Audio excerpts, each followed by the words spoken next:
வணக்கம் நண்பர்களே. இசைஞானி இளையராஜா அவர்கள் சமீபத்திலே பிரதமர் மோடி குறித்து ஏதோ யூடியூப் சேனலில் கேள்வி கேட்டிருக்காங்க. அதுக்கு வந்துட்டு மோடி தான் வந்து பெஸ்ட்டான பிரதமர் அப்படின்னு சொல்லியிருக்காரு. இங்கே அதான் மோடியை வந்து புகழ்ந்து சொல்கிறதுங்கிற வேறு. ஆனால் இருக்கிற பிரதமர்களை இதுவரைக்கும் ஆண்ட பிரதமர்களே மோடி தான் பெஸ்ட் அப்படின்னு சொல்லியிருக்கிறாரு. கங்கை சுத்தப்படுத்துகிற அந்த திட்டத்துக்கு வந்து அவர் வந்து நல்லா பண்ணியிருக்கிறாரு அப்படிங்கிறதையும் குறிப்பிட்டு சொல்கிறாரு. இந்த ரெண்டு விஷயங்கள் தான் விமர்சனத்துக்குரிய விஷயங்கள். இசைஞானி இளையராஜா இசைத்துறையிலே அவர் புலமை மிக்கவர். அதில் வந்து சந்தேகமே கிடையாது. அவரை பாராட்டி நிறையா நான் பேசியிருக்கிறேன், நிறையா சொல்லியிருக்கேன், நிறையா எழுதியிருக்கேன். நான் அரசியல் சார்ந்து அவர் பேசுகிற கருத்துக்கள் நிறையா தடவை வந்து விமர்சனத்துக்கு உள்ளாகி இருக்குது. அதுபோல தான் இந்த கருத்தும் விமர்சனத்துக்குரிய கருத்தாக தான் இருக்கிறது. இப்போ இளையராஜா சொல்லிட்டாரு, அதுக்காக நான் மறுத்து சொல்கிறேங்கிற மாதிரின்னு எடுத்துக்காதீங்க. இளையராஜா சொன்ன கருத்தை தனியாக வச்சுருங்க. இது இந்த கருத்து சார்ந்து சில விளக்கங்கள் கொடுத்தா நல்லா இருக்குமே அப்படின்னு தோண்டி தான் இந்த வீடியோ பேசுகிறேன். முதல்ல வந்து ஒரு பிரதமரின் ஆட்சியை வந்துட்டு அவர் ஏதோ ஒரு ஆன்மீகம் சார்ந்து ஒரு நதியை சுத்தப்படுத்துகிறோங்கிறக்காக செலவழிச்சார் பண்ணார் அப்படிங்கிறத வச்சு நீங்கள் வந்துட்டு மதிப்பீடு செய்கிறது சரியான விஷயமா இருக்காது. ஏன்னா பொதுவாக நதியை சுத்தப்படுத்துகிற அப்படின்னு எடுத்துட்டாலே வந்துட்டு எப்பயுமே நதியை அசுத்தப்படுத்தாமல் இருக்கிறதுக்கு என்ன வேலை பண்ணுறாங்க அதுதான் முக்கியம். என்னென்னு பார்த்தீங்கன்னா ஒரு ஆலை கழிவுகள் அதில் போய் சேரும், வீட்டு கழிவுகள் போய் சேரும்.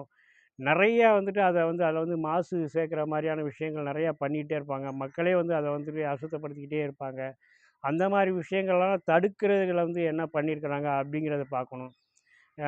இது வரைக்கும் கங்கையை சுத்தப்படுத்துகிறா சொல்லி எவ்வளோ பல்லாயிரக்கணக்கான கோடிகள் வந்து செலவழிச்சிருக்கிறாங்க. ஆனால் பார்த்தோன்னா கங்கையில் வந்துட்டு ஆலை கழிவுகள் சேர்ந்துக்கிட்டு தான் இருக்குது. அதுபோக பார்த்தோன்னா அந்த ஆயிரக்கணக்கான மக்கள் வந்து ஒரு ஆற்றிலே வந்து ஆன்மீகத்தின் பெயரால் வந்து குளிக்கிறது அப்படிங்கிறதே வந்து அவ்வளோ தூரம் வந்துட்டு ஏற்புடையது கிடையாது. ஏன்டா அத்தனை பேர் வந்து அதை குளிக்கிறப்பே வந்துட்டு அந்த ஆறு வந்து தன்னோட தூய்மைத்தனத்தை வந்து இழந்துடுது. அதுவும் இப்போ பார்த்திங்கன்னா இந்த கும்பமேளா நடக்கிறப்ப வந்துட்டு லட்சக்கணக்கான பேர் குளிக்கிறாங்க. அது வந்துட்டு அந்த மாசு கட்டுப்பாடு சார்ந்த அமைப்பினரே வந்து அதை டெஸ்ட் பண்ணி பார்த்து இது ரொம்ப ரொம்ப சுகாதாரக்கேடான தண்ணியாக இருக்குது அப்படின்னு தான் சொல்லியிருக்கிறாங்க. ஆக இது ஆன்மீகத்தின் பெயரால் வந்து கங்கையை வந்து அசுத்தப்படுத்திக்கிட்டு தான் இருக்கும். அதுலேயும் பார்த்தோம்னா அந்த பிணங்களை எல்லாம் அங்கே கரையில் எரிக்கிறது, அதில் பிணங்களை தூக்கி அப்படியே ஆற்றிலே வீசி எறிகிறது, இதெல்லாம் பார்த்தோன்னா நமக்கே வெளிப்படையாக தெரியுது. அது வந்து அந்த தண்ணீரின் தூய்மையை வந்துட்டு கெடுக்கத்தான் செய்யும் அப்படிங்கிறது. அதனால் வந்து கங்கையை சுத்தப்படுத்துறதுக்கான இந்த மாதிரி விஷயங்களை தடுக்கணும். அவங்க வந்துட்டு பிணங்களெல்லாம் வந்து இந்த மாதிரி கங்கையில் வந்து வீசாதீங்க அப்படிங்கிறதெல்லாம் தடுக்கணும். அந்த மாதிரி எதுவுமே பண்ண கிடையாது. ஆக அதுக்கான என்ன செய்வாங்க, ஒரு கரையில் வந்துட்டு கட்டமைப்புகள் மக்கள் வந்து தங்குறதுக்கு வைக்கிறதுக்கு அது மட்டும்தான் பண்ணியிருப்பாங்க ஒழிய அது வந்து ஆற்றை வந்து முழுமையாக சுத்தப்படுத்துகிறதா ஆகாது. அதை ஒரு பக்கம் ஒதுக்கிடுவோம். அடுத்து வந்துட்டு இருக்கிற பிரதமர்கள்லேயே வந்துட்டு மோடி தான் பெஸ்ட்டுன்னு சொல்கிறாங்க இல்லையா? அதில் நம்ம நம்ம பண்டித ஜவஹர்லால் நேரு அவரோட ஆட்சி காலத்தை எடுத்தோம். அவர் கிட்டத்தட்ட 17 ஆண்டு காலம் ஆட்சி செஞ்சுருக்காரு. இந்தியா சுதந்திரம் பெற்றதும் முதல் பிரதமராக அவர் வந்தார். ஏன்னா அவரோட இறப்பு வரைக்கும் வந்து அவர் தான் பிரதமராக இருந்தார். அப்போது வந்து பார்த்தோன்னா அவர் வந்து நவ இந்தியாவின் சிற்பி அப்படின்னு போட்டி புகழ்கிறாங்க. அது வந்து வெறுமையை வந்துட்டு ஒரு புகழ்கிறதுக்கான ஒரு வார்த்தை அப்படின்னு பார்த்தோன்னா அப்படி கிடையாது. ஏன்னு பார்த்தோன்னா இந்தியா சுதந்திரம் பெற்ற போது இந்தியாவின் மக்கள் தொகை சுமார் 30 கோடி பேர் இருந்தாங்க. அப்போது மக்கள்கிட்ட வந்து கல்வி அறிவு கிடையாது, ஒரு ஏழ்மையில் இருந்தாங்க, வறுமையில் இருந்தாங்க. அவங்கள்ட்ட வந்து இப்போ எந்த விதமான உள்கட்டமைப்பும் இந்தியாவில் வந்து சரியாக கிடையாது. எப்படியோ அவங்க ஆட்சி செஞ்சாங்க, கிட்டத்தட்ட 200 300 வருஷமாக ஆட்சி செஞ்சுட்டு அப்படியே நம்மகிட்ட வந்துட்டு விட்டுட்டு போயிட்டாங்க.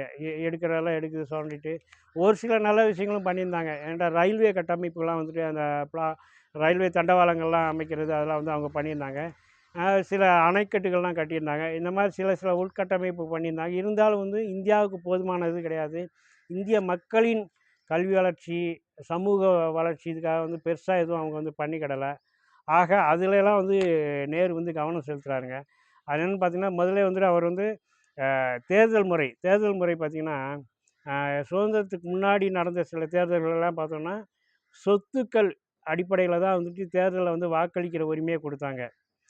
யாரெல்லாம் வந்து இவ்வளோ இதுக்கு மேலே சொத்து வச்சுருக்காங்களோ அவங்க மட்டும்தான் வாக்களிக்க முடியும். ஒரு இந்த வயசுக்கு மேலே இருக்கிற எல்லாருமே வந்து வாக்களிக்க முடியும் அப்படிங்கிற மாதிரியான அந்த உரிமை கொடுக்கப்படலை. அதனால் பார்த்தோன்னா அந்த 1937லலாம் சொல்கிறாங்க கிட்டத்தட்ட வந்து வெறும் 3 கோடி பேர் தான் வந்துட்டு வாக்களிச்சிருக்காங்க இந்தியாவிலே, ஒட்டுமொத்த இந்தியாவிலே வந்துட்டு. ஆனால் இப்போ நேரு பொறுப்புக்கு வந்ததுக்கப்புறம் வந்துட்டு பிற்படுத்தப்பட்டோர், இப்போ சிறுபான்மையினர், பழங்குடியினர் எல்லாருக்குமே சம உரிமை கொடுக்கணும் அப்படிங்கிறத கொண்டாந்து தேர்தல்லே அவங்களுக்கு வாய்ப்புகள் கொடுக்கணும்னு கொண்டாடுறாரு. அப்போ வந்துட்டு பார்த்தோன்னா கிட்டத்தட்ட 17 கோடிக்கு மேலானவங்க வந்துட்டு தேர்தலில் வாக்களிச்சிருக்கிறாங்க. ஏன்னா அதே மாதிரி அவங்க எல்லாருக்குமான வளர்ச்சிக்கான திட்டங்களை எல்லாம் கொண்டு வராரு. முதல்ல வந்து நாட்டின் உட்கட்டமைப்பு, விவசாயம், என்ன நீர் மேலாண்மை இதில் வந்து ரொம்ப கவனம் செலுத்துகிறாரு. இந்தியாவின் மிகப்பெரிய திட்டமான பக்ரானங்கள் கால்வாய் திட்டத்தை வந்து 1954 வந்து கொண்டு வராரு. ஆனால் அந்த பக்ரானங்கள் அணைக்கான கால்வாய் திட்டம், பக்ரானங்கள் அணை அதுக்கப்புறமா வந்து அவர் கட்டுறாரு. அதுபோக பக்ரானங்கள் அணை மட்டும் இல்லை, கொனார் அணைன்ட்டு ஒரு பெரிய அணையை கட்டுறாங்க. அதுக்கப்புறம் நாகார்ஜுனா அணை, ரிகாந்த் அணை, இப்படி நிறைய அணைக்கட்டுகளை வந்து கட்டுறாரு. அது வந்து விவசாயம் சார்ந்து வந்து நிறைய விஷயங்கள் அதில் இருக்குது. அதை பண்ணுறாரு. அதே போல் நான் இப்போ வரைக்கும் பார்த்தோன்னா நம்ம வந்தே பாரத் ரயில் முதற்கொண்டு இந்த ஐசிஎஃப்பில் தயாரிக்கிறோம்னு சொல்லிட்டாங்க, பெருமையாக சொல்கிறாங்க. அந்த ஐசிஎஃப்பை கொண்டு வந்தவர் வந்து நேரு தான். அவர் வந்து 1952 கொண்டு வராரு. அதே போல் ஹெச்எம்டிங்கிறது வந்து ஹிந்துஸ்தான் மெஷின் டூல்ஸ் அந்த நிறுவனத்தை கொண்டு வராங்க. நிறையா மெஷினரிஸ் கொண்டு வராங்க. அதே மாதிரி பென்சிலின் ஊசி நம்மலாம் சின்ன வயசில் கேள்விப்பட்டிருப்போம். அதுதான் வந்துட்டு நம்ம தடுப்பூசியாக பயன்படுத்தியிருந்தாங்க. அதை வந்து கவர்மெண்டோட பிம்ப்ரி ஆலையில் வந்துட்டு தயாரிக்கிறாங்க. அந்த பென்சிலின் ஊசி தயாரிப்பை வந்துட்டு இந்திய அரசாங்கமே வந்துட்டு 1954 பண்ணுறாங்க. இதே போல் சிந்து நதிநீர் ஒப்பந்தம் இப்போ கூட அவர் தடுத்து நிறுத்தியிருக்கிறதா சொல்லியிருக்காருல மோடி வந்துட்டு. அந்த ஒப்பந்தத்தை வந்து அது வந்து உலகிலே மிகப்பெரிய நதிநீர் ஒப்பந்தம் அது. அந்த ஒப்பந்தத்தை வந்து ஜவஹர்லால் நேரு தான் கொண்டு வரார். இப்படி அவரோட ஆட்சி காலத்தில் பார்த்தோன்னா வரிசையாக நிறைய பட்டியலிடலாம். ஏன்டா இப்போது ஒரு கட்டடம் கட்டுறோன்னா கட்டடத்தோட ஒரு 10 மாடி, 20 மாடி, 30 மாடி எழுப்புறப்ப வந்துட்டு ஒரு 20 மாடி கட்டடத்தில் அதுக்கு மேலே ஒரு 5 மாடி கட்டுறதுங்கிறது வந்து அது ஒரு பெரிய விஷயமே கிடையாது. அந்த 20 மாடி நிற்கிது, அதுக்கு மேலே 5 மாடி கட்டுதுன்னா வந்து அந்த பேஸ்மெண்ட் வந்து அந்த அளவுக்கு ஸ்ட்ராங்காக இருக்கணும். அந்த பேஸ்மெண்ட்டை போட்டவர் வந்து 17 ஆண்டு ஆட்சி காலத்தில் ஜவஹர்லால் நேரு தான் பேஸ்மெண்ட்டை போடுறாரு. அந்த இதில் இருந்து தான் நம்ம வந்து அடுத்தடுத்து படிப்படியாக வந்துட்டு மேலே வந்து வளர்ந்துட்டோம். அந்த கல்வித்துறையிலே நிறையா பல்கலைக்கழகங்களை கட்டினார். ஏன்னா ஜவஹர்லால் நேரு வந்து இதெல்லாம் பண்ணிட்டாரே அப்படிங்கிறனால அவரோட பேரை ஒழிக்கணுங்கிறக்காக தான் மோடி அண்ட் குரூப் அந்த இது வந்துட்டு அவங்க வந்து தீவிரமாக ஜவஹர்லால் நேரு பேர் எங்கெங்கெல்லாம் இருக்கோ அதெல்லாம் வந்து ஒழிச்சு கட்டுறதுக்கான விஷயங்கள்லாம் பண்ணிக்கிட்டு இருக்காங்க. மற்றபடி வந்து இந்தியாவின் வளர்ச்சிக்கு வந்துட்டு அடிப்படை இந்தியாவின் பிரதமர்களை பெஸ்ட்டுன்னு சொல்கிறோன்னா வந்து நம்ம ஜவஹர்லால் நேரு சொல்லலாம். ஏன்டா அவரோட ஆட்சி காலத்தையும் நம்ம வந்து ஒப்பிட்டு சொல்லணும். அந்த ஆட்சி காலத்தில் இருந்த இந்திய சமூகத்தோட சூழல் இதெல்லாம் வச்சுட்டு அவர் வந்து எந்த அளவுக்கு வந்துட்டு தொலைநோக்கு பார்வையில் 5 ஆண்டு திட்டங்களை எல்லாம் கொண்டு வந்து மக்களை வந்துட்டு மேம்படுத்தி கொண்டு வந்திருக்காரு, அவங்களோட வாழ்வியலை மேம்படுத்தியிருக்காருன்னு பார்க்கணும். அதனால் இவர் பொதுவாக வந்துட்டு மோடி தான் பெஸ்ட்டு அப்படின்னு சொல்கிறதெல்லாம் வந்துட்டு அவங்க போட்டு தந்த அந்த பேஸ்மெண்ட்டில் தான் இப்போ அடுத்தடுத்த பிரதமர் எல்லாருமே மன்மோகன் சிங்கை ஒப்பிடுறப்பே வந்துட்டு மோடி வந்து சொல்லப்போனால் நான் வந்துட்டு வெளிப்படையாக சொல்கிறேன்னா இந்தியாவில் இருக்கிறதுலே ரொம்ப ஒஸ்ட்டான பிரதமர் தான் மோடின்னு சொல்லலாம். ஏன்டா மக்களை வந்துட்டு எந்நேரமும் வந்து ஒரு பதட்டத்துக்குள்ளே வச்சுருந்து மத ரீதியாக வந்து ஒரு பிளவுபடுத்துறது, தலித்துகள் மீதான தாக்குதல் வந்து இந்த ஆட்சியில் தான் அதிகமாக இருக்குது. சிறுபான்மையினர் மீதான தாக்குதல் இந்த ஆட்சியில் தான் அதிகமாக இருக்குது. பயங்கரவாதிகளை ஒழிக்கிறோன்னு சொல்லிட்டு நம்மளோட ரூபா நோட்டுகளை எல்லாம் வந்து மதிப்பிழக்க செஞ்சார். கடைசியில் பார்த்தா தீவிரவாதத்தை ஒழிக்கல. தீவிரவாதம் இப்போ வரைக்கும் இருக்குது.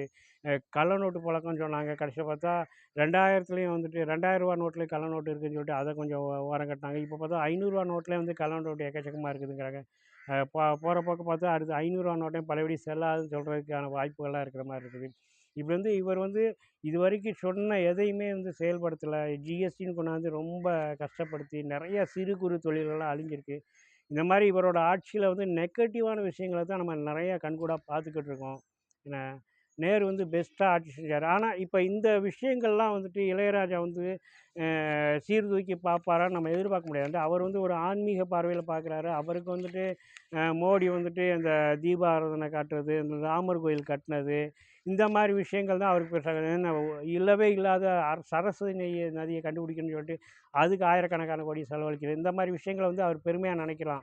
அதனால் வந்துட்டு இளையராஜாவோட பார்வைங்கிறத வந்து நம்ம வந்து கடுமையாக விமர்சிக்க வேண்டாம். அதை ஒதுங்கி ஓரம் கட்டிடுவோம். ஆனால் அவரோட பார்வையில் இருந்த தவறுகளை வந்து நம்ம வந்துட்டு வெளிக்காட்டி இல்லைங்க அவர் மோடி வந்து அவ்வளோ பெஸ்ட்டு கிடையாதுன்ட்டு நம்ம வந்துட்டு இங்கிட்ட வந்து விளக்கம் கொடுக்குறது சரி. அது வந்து இளையராஜாவுக்கு விளக்கம்னு இல்லை, நம்ம மக்களுக்கு வந்துட்டு ஒரு புரிதலை கொண்டு வர்றதுக்காக தான் இந்த வீடியோ பேசுகிறேன்.